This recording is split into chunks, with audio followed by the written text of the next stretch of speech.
ते हुंथी परित संसारी। बोलिए भगवान महावीर पावन चरित गुरुदेव जी। बंधु मन वच काय, भव सागर को तरण में करो हमारी सहाय। जिन शासन जिन वाणी सदा जयवंत हो, श्रवण संग सदा अविचल मंगल हो। मुक्ति को प्राप्त श्रमण भगवान महावीर स्वामी, उनकी परम पावन कल्याणी भागवती वाणी वाचक प्रमुख श्री इंद्र भूति गौतम आदि गणधर भगवंत, जुग प्रधानाचार्य परम पूज्य श्री सुधर्मा स्वामी जी महाराज, उनकी परम पावन पाठ परंपरा,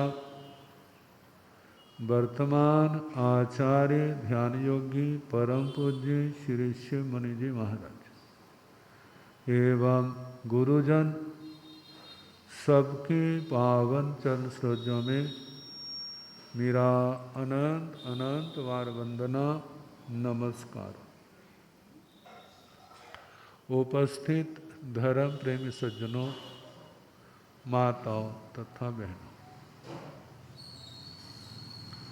नव तत्व में छठा तत्व संवर तत्व है। संवर के 57 भेद हैं। 8 प्रवचन माता, 5 समिति, 3 गुप्ती, 22 परिसहों को सेना, 10 श्रमण धर्म, 12 भावनाएं और 5 चारित्र, ये सब मिला करके 57 भेद होते हैं। यदि इनमें ग्रुप बना के देखें तो 8 प्रवचन माता का एक ग्रुप है,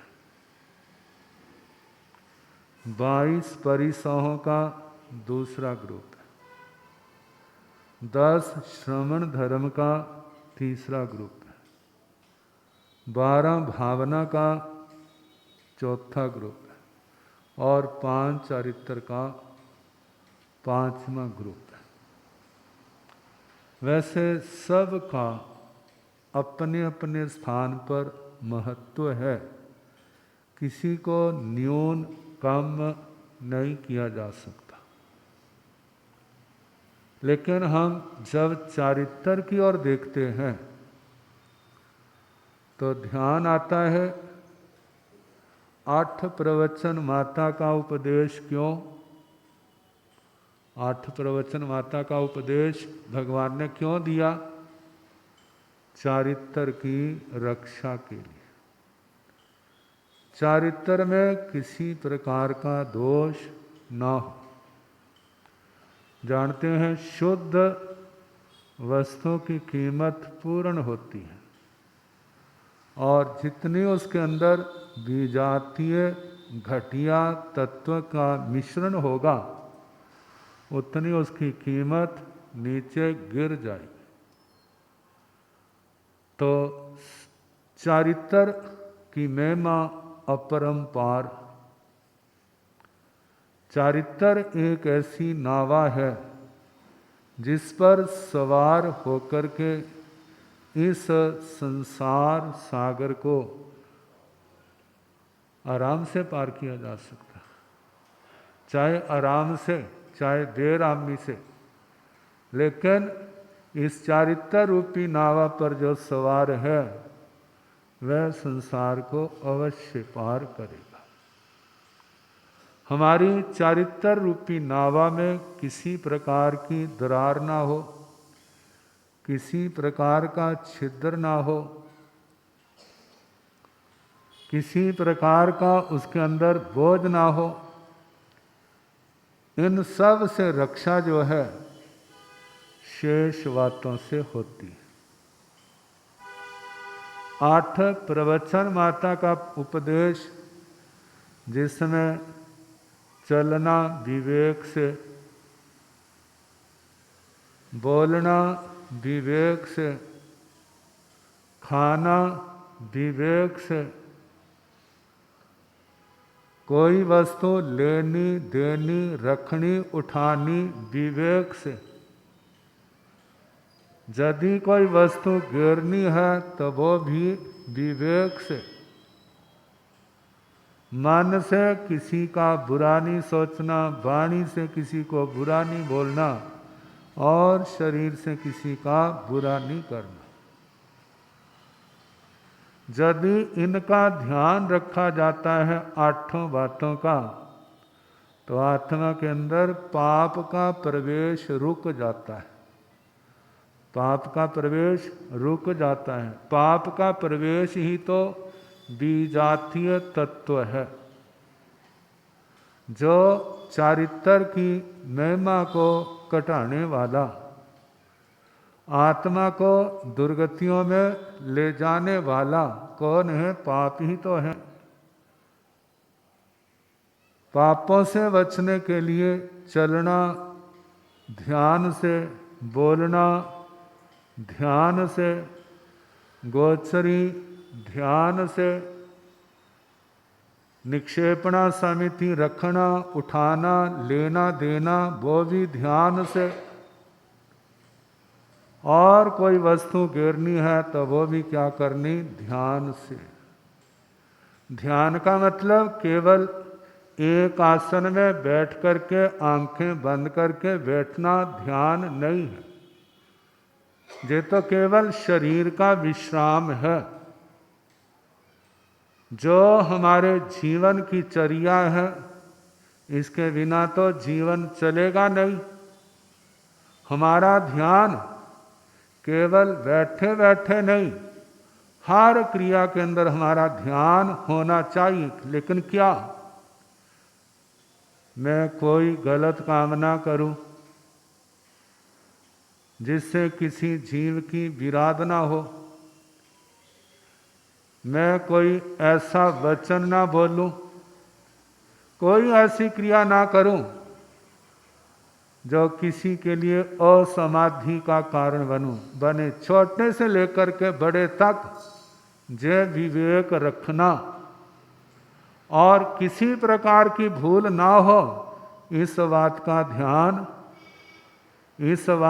ध्यान रखना। जानते हैं यदि ड्राइवर गाड़ी ध्यान से ना चलाए तो क्या होगा? ड्राइवर ध्यान से गाड़ी ना चलाए तो मानो उसको नींद का झोंका आने लगा है तो पास वाला एकदम झिड़केगा, अरे तू तो मरेगा और हमें भी क्या करेगा? हमें भी मारेगा। कहा नींद नहीं रोक सकता है तो बैठ करके आराम कर ले, सो ले, जब तेरी नींद समाप्त हो जाएगी फिर चलेंगे। नहीं तो क्या होगा? ऐसी नींद आएगी फिर कोई उससे उठा भी नहीं सकेगा। देखो हर क्रिया में जिसको हमारे यत्न का उपदेश दिया है, जो जीवन की आवश्यक बातें हैं, इनमें सदा ध्यान रखना।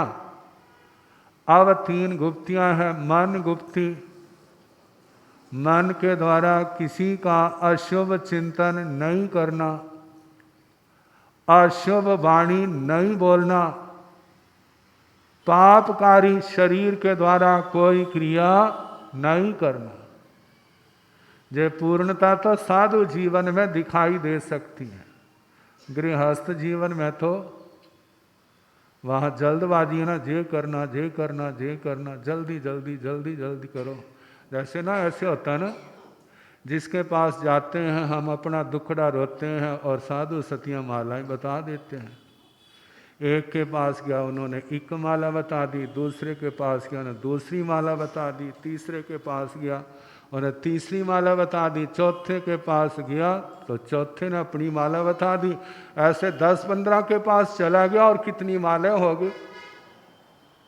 अब मालाएं तो सारी करनी है, लेकिन टाइम क्या है, 1 घंटे का समय का।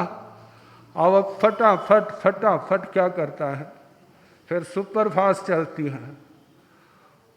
यदि उतने समय के अंदर माला होगी तो ठीक है, नहीं तो ओवर टाइम समय का लगाना पड़ेगा।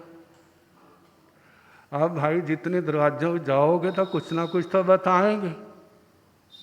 हमारे गुरुजनों ने बताया ज़्यादा भटकने की ज़रूरत नहीं है, आपके कर्म को कोई बदल नहीं सकता।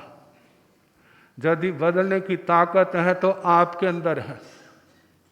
और वह ताकत कब आती है, जो सुंदर का उपदेश दिया जा रहा है इसके अनुसार चलो। आने वाले पाप कर्म रुक जाएंगे, पुराने कर्म टूटना हो जाएंगे। अब जाप करना है तो नवकार मंत्र बहुत है, लोगस का पाठ बहुत है, नुमुत्थनम का पाठ बहुत है, उपसक हरम का पाठ बहुत है। बाकी देखें तो कितने पाठ हैं, कितने पाठ हैं, कितनी बड़ी किताब बन जाए। अब हमारा इतिहास को 10-20 साल का थोड़ा है।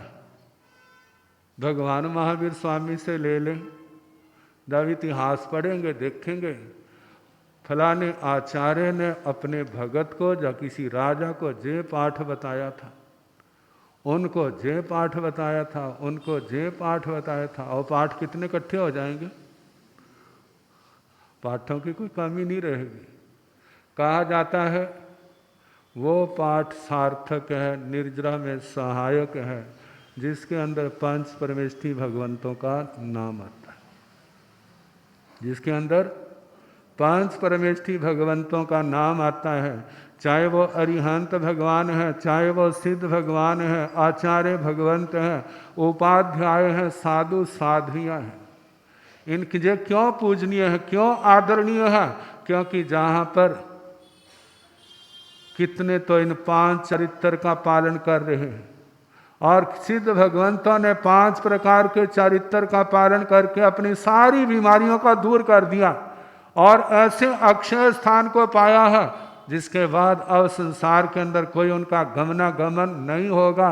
जन्म मरण से, क्लेशों से सदा सदा के लिए मुक्त होगी। तो ये 5 समिति और 3 गुप्ती हर समय जे क्या है, साधु साध्वी की पहचान है, श्रावक श्राविकाओं की पहचान है।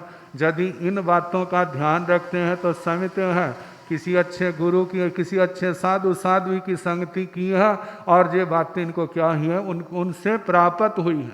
और ये दुनिया की सार है।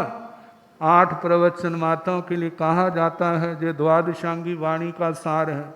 जैसे 9 तत्व द्वादशांगी वाणी का सार है, ऐसे सारे आचार शास्त्र का सार क्या है, जो 8 प्रवचन माता। आचार्य श्री हेमचंद्र जी महाराज जो इतिहास में उज्जवल नक्षत्र के समान जिनका नाम चमकता है, उन्होंने योग शास्त्र लिखा और उनके अंदर कहा इनको माँ क्यों कहते हैं, इन प्रवचन माताओं को 8 को माता क्यों कहा जाता है। कहते हैं जैसे माँ एक बच्चे को जन्म देती है, बच्चे के शरीर को जन्म देती है, इसी प्रकार इन 8 का पालन करने से चारित्र रूपी साधक के चारित्र रूपी शरीर का जन्म होता है। इन 8 का पालन करने से मुमुक्षु आत्मा के चारित्र के शरीर, चारित्र रूपी शरीर का जन्म होता है। यदि ये पालन की जाती है तो चारित्र रूपी शरीर आत्मा के पास है, और यदि इनका ध्यान नहीं रखा जाता है तो शरीर भी वो उसका स्वस्थ नहीं होगा, जिसके कारण से प्रमाद के कारण से पाप कर्मों का आगमन चलता रहेगा और जिसके कारण से आने वाले समय में विराधकों की श्रेणी में खड़ा होना पड़ेगा। तो ये 5 समिति, 3 गुप्ती और फिर आगे का 22 परिसहों का नंबर आता है। कहते हैं ये कोई फूलों का मार्ग थोड़ा है, कहने को कह देते हैं साधना राजमार्ग है। साधना क्या है, राजमार्ग है। राजमार्ग किसको कहा जाता है, जिस मार्ग पर राजे चलते हैं। जहाँ राजे चलते हैं वो सड़कें कैसी होती हैं भला, बिल्कुल साफ सुथरी होती हैं, वहाँ पर खड्डे नहीं होते हैं। खड्डे कहाँ होते हैं भला? आजकल तो जो टोल टैक्स से मुक्त सड़कें हैं, जहाँ पर टोल टैक्स नहीं है वहाँ पर क्या एक बार बन गई, फिर किसने साल संभाल लेनी है, फिर वहाँ पर दिन प्रतिदिन उबड़ खाबड़ बनता है। लेकिन जहाँ पर टोल टैक्स चल रहा है और उनको पता है जो टोल टैक्स लेना है तो हमें सड़कें क्या करनी पड़ेंगे। तो जिस रास्ते से राजाओं का आना जाना होता है उस मार्ग को राजमार्ग कहा जाता है। तो इसका मतलब राजाओं का आना जाना होता है तो उस मार्ग का व्यवस्थापक जो है ज़्यादा ध्यान रखते हैं। अरे यदि ना रखा तो वही हमारी क्या हो जाएगी, खिंचाई हो जाएगी, हमारी छुट्टी हो जाएगी। तो ऐसे साधना राजमार्ग तो है, लेकिन कैसे है? कहते राजमार्ग उनको लिए है जो जन्म जन्म के साधक हैं, लेकिन उनको भी कितने परिसर सहने पड़ते हैं। देखो भगवान महावीर स्वामी का वो नंदन का भाव, 1,00,000 वर्ष का संयम पाला। हमारे तो 1,00,000 दिन भी नहीं है हमारे जीवन के, लेकिन उस 1,00,000 वर्ष के समय मास खमन निरंतर तप उनका चलता रहा। आज मास खमन का पारना है, कल अगला मास खमन क्या हो जाएगा, शुरू हो जाएगा। कितनी महान साधना, लेकिन कर्म नहीं कटे सारे। भगवान के जीवन में जब से दीक्षा ली है, गवाले के उपसर्ग तक कितने उपसर्ग आए, कितने परिसर आए। जब जीवन गाथा पढ़ते हैं तो कितना वर्णन आता है, त्रियंचों के क्या, मनुष्यों के क्या, देवी देवताओं के क्या, कानों में कैसे कीले ठोके गए हैं, कैसे उनके इन कर्मों को खपाने के लिए कितनी घोर साधनाएं की हैं। लेकिन केवल ज्ञान के बाद भी गौशाले का क्या आया, कैसे जैसे आग की वर्षा की हो। ये तो तीर्थंकर भगवान का वो अतिशय जिसके कारण से वो चक्कर काट करके तो चली गई है, लेकिन उसने अपना प्रभाव तो दिखाया है। तो कहा जाता है राजमार्ग बनाने के लिए, उबड़ खाबड़ को ठीक करने के लिए बड़ी मेहनत करनी पड़ती। तो मेहनत करने के लिए क्या है, जीवन में अपने ही कर्मों के कारण परिसह आते, उपसर्ग आते। कहते हैं सुख देने वाला अच्छा लगता है, दुख देने वाला अच्छा नहीं लगता। प्रशंसा करने वाला अच्छा लगता है, निंदा करने वाला अच्छा नहीं लगता। भगवान कहते दोनों ही क्या हैं, जो रुकावटें हैं। निंदा भी प्रभावित करती है, प्रशंसा भी प्रभावित करती है, जो सारे स्वभाव से विभाव की ओर ले जाने वाले। निंदा आती है, उससे प्रभावित होते हैं तो क्या होता है, निराशा आ जाती है, आवेश आता है, क्रोध आ जाता है। कोई प्रशंसा करता है तो समता में कहाँ रहता है, फिर उसको अभिमान का आवेश आ जाता है, फिर उसके पैर जमीन से ऊपर उठने लग जाते, मैं बड़ा बन गया, मैं बड़ा बन गया। कहते दोनों ही क्या करने वाले हैं, मुमुक्षु आत्मा को खाने वाले हैं, उसका विनाश करने वाले हैं। भगवान कहते हैं कोई निंदा करता है क्रोध नहीं करना, कोई प्रशंसा करता है तो उससे प्रसन्न नहीं होना, हर्षित नहीं होना, समता में रहने की अभ्यास करना, जिस साधना करना। 22 परिसह आत्मा को देखा जाए तो अनुभवी बनाने वाले, परिसर तजर्बा देने वाले।